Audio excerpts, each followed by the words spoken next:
शुभ संध्या साहित्य जगतर सारस्वत साधनारत अगणित श्रोता बंधु मान मोर नमस्कार। सर्वोपरि ओडिशार स्नेह प्रेम शुभेच्छा भरा भाई भौणी मानंकु मोर नमस्कार। मु कवि हृषिकेश साहू आज आपण मानंकु एक दुखद भरा कविताटिए आपण मानक सम्मुखरे आवृत्ति करने को जाउछि। कविताटी हला बिछणारे भेंडिया पुओ। बिछणारे भेंडिया पुओ। आसंतु सुनिबा कविताटी।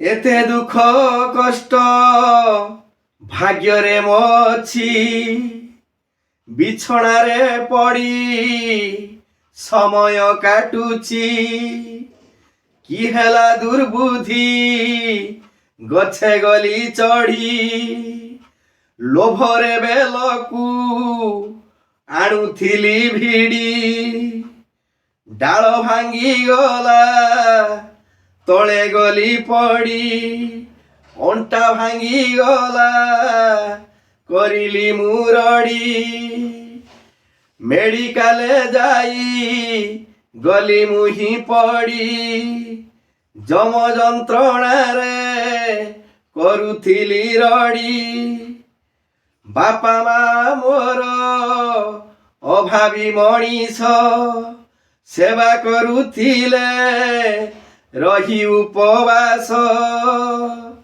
भेंडिया पुओ मु रोजगार छाड़ी अकर्मण्य होई घरे गली पड़ी अकर्मण्य होई घरे गली पड़ी केउ जन्म फल भोगुछि चांडाल पिता माता पाई होई गली काल सेवा करी करी थकी जे गलेणी नहीं जाओ मोते त्रिनाथ गोसाई मो भाग्य रे नाही संसार डोरी कष्ट जंत्रणारू करी दियो पारी कर्म फल सबू भोगुछि ए जन्मे मुक्ति दियो प्रभु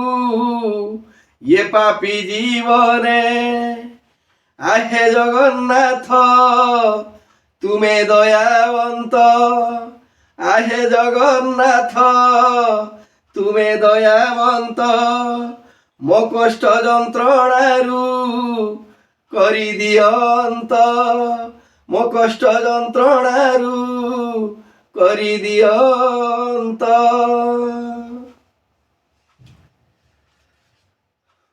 आजिर मानवीय अनुचिंता आपण मानक सम्मुखरे रखुछि।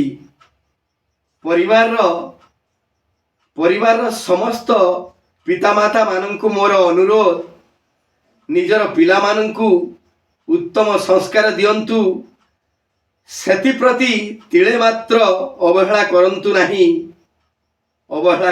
नाही। मोर श्रोता बंधु मानंकु मोर निवेदन भिडियोटी को लाइक शेयर एवं सब्सक्राइब करने को आदौ भूलिबे नाही। पुणी देखा हबो परवर्ती भिडियो रे सेतबेल पर्यंत विदाय दियंतु।